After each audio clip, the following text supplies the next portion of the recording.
Olá, meu nome é Fabiana Macchidice, eu sou médica mastologista, o que significa que eu cuido da saúde das mamas, quer seja dos homens ou das mulheres.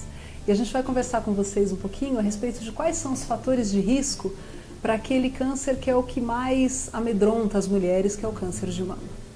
Todas as pacientes me perguntam, doutora, mas quais são os fatores de risco para câncer de mama? O que eu posso fazer para diminuir os meus riscos? Ou quais são os riscos que verdadeiramente importam? Então eu montei aqui um esqueminha para mostrar para vocês quais são os riscos que verdadeiramente importam e depois a gente vai falar um pouquinho sobre o que fazer para se proteger do câncer de mama.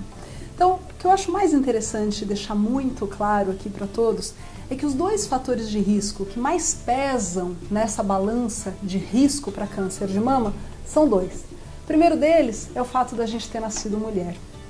E esse, realmente, a gente não tem como fugir disso. A mulher tem em torno de 100 vezes mais diagnóstico de câncer de mama do que os homens, que também os têm, mas para cada 100 mulheres que nós fazemos diagnóstico de câncer, nós fazemos um diagnóstico de câncer de mama no homem, tá? E a outra coisa que realmente talvez seja um dos maiores agravantes em relação ao fator de risco é o fato de nós estarmos envelhecendo todos os dias. A mulher até os 40 anos, ela tem um risco pequeno, um risco mais baixo de desenvolver um câncer de mama. Também pode acontecer, mas essa velocidade de aparecimento do câncer de mama, ela começa a ficar muito maior após os 40 anos de idade, e por esse motivo que todas as mulheres são orientadas a realizar os seus exames de prevenção a partir dos 40 anos anualmente. Bem, e outros fatores que aumentam o risco para desenvolvimento do câncer de mama são alguns riscos que a gente também não tem como prever.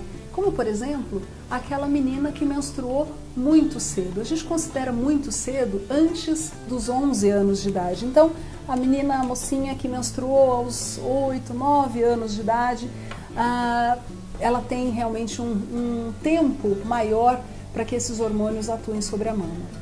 E a mulher, então, que menstruou até muito tarde. Então, a menopausa numa fase mais posterior aos 50 anos. Então, aquela mulher que ficou menstruando até os 54 anos, ela teve aí pelo menos 4 anos a mais do que a população geralmente tem de hormônios atuando nas suas mamas.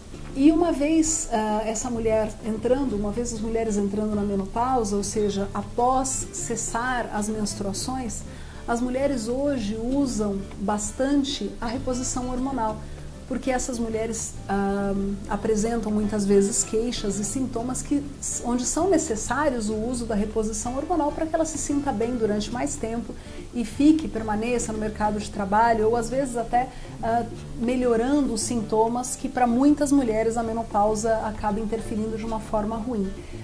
Mas o uso indiscriminado de reposição hormonal durante muitos anos, ele também atua como um fator de risco para câncer de mama. Então, aquela mulher que usou uma reposição hormonal por até 5 anos, principalmente as mulheres que tinham realmente uma indicação, tinham queixas e precisavam usar essa reposição hormonal, tudo bem, mas se aumentar o uso para mais do que 5, 6, 7, às vezes a gente recebe no consultório pacientes com 10 anos de reposição hormonal e essas mulheres muitas vezes nem tinham queixas para que essa reposição hormonal ela fosse iniciada. Então eu sempre digo para as minhas pacientes, cuidado, né? Converse com seu ginecologista para ver se realmente existe a indicação de fazer uso da reposição hormonal por tanto tempo.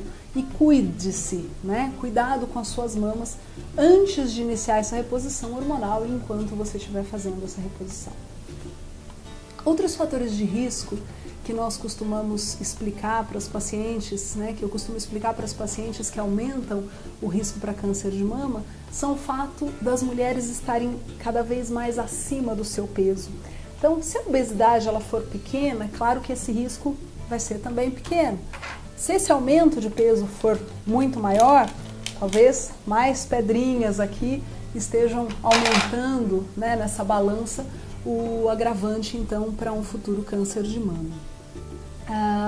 População moderna, cada vez tendo menos tempo para fazer exercício, então o sedentarismo tem sido hoje realmente um dos grandes fatores de risco para o desenvolvimento do câncer de mama.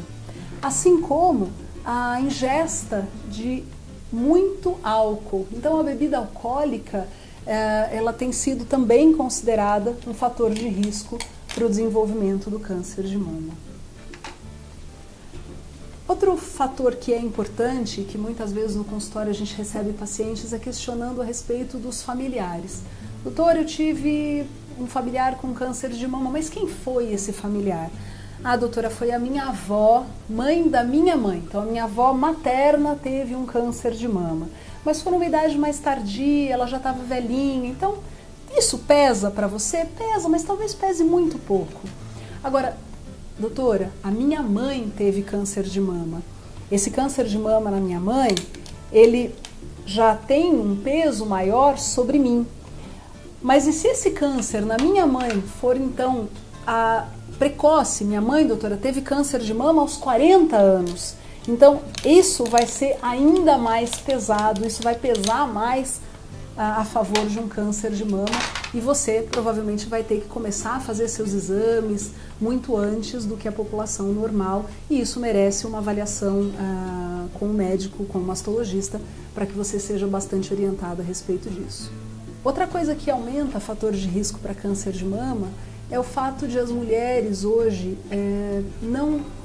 ficarem expostas por mais tempo aos hormônios. Ou seja, as mulheres hoje cada vez têm menos filho, então o fato de as mulheres não terem filhos, o fato das mulheres serem obrigadas a voltar para o trabalho mais rapidamente, não terem tanto tempo para amamentar, então essa pouca amamentação ou às vezes até a falta de amamentação, ela também é um fatorzinho aí, acaba sendo um fator de risco para câncer de mama. Bom, então agora que vocês já sabem todos os fatores de risco para ter câncer de mama, mas doutor, o que eu posso fazer então para me proteger? Algumas coisas a gente não consegue tirar da balança. Não tem como tirar o fato de ser mulher, não tem como tirar o fato da gente envelhecer todos os dias, mas a gente pode sim tirar o uso da bebida alcoólica, o uso da bebida alcoólica exagerada, principalmente. A gente tem como tirar o sedentarismo, então vamos sair correr, vamos sair fazer exercício, descobrir aquilo que você gosta de fazer pelo menos 3 vezes por semana, 35 minutinhos, vamos emagrecer. Se a gente está acima do peso, a gente já não se sente bem como mulher, a roupa já não entra bem, já não está legal, isso também não é bom para a nossa saúde, não só para câncer de mama, mas por uma série de outras doenças que depois a gente vai conversar. Se a gente tiver filhos, e se nós tivermos oportunidade de amamentá-los, vamos amamentá-los, né? Vai fazer bem para a criança e vai fazer bem para você também. E o restante, talvez se alimentar de uma forma saudável. Eu tinha um professor que dizia que nós começamos a envelhecer aos 20 anos. Então a gente só não pode lembrar que a gente quer uma velhice saudável se a gente não tiver isso na cabeça sempre. Então vamos se alimentar de uma forma saudável, isso também vai diminuir os nossos fatores de risco para ter câncer. É isso aí. Tchau, tchau e até a próxima.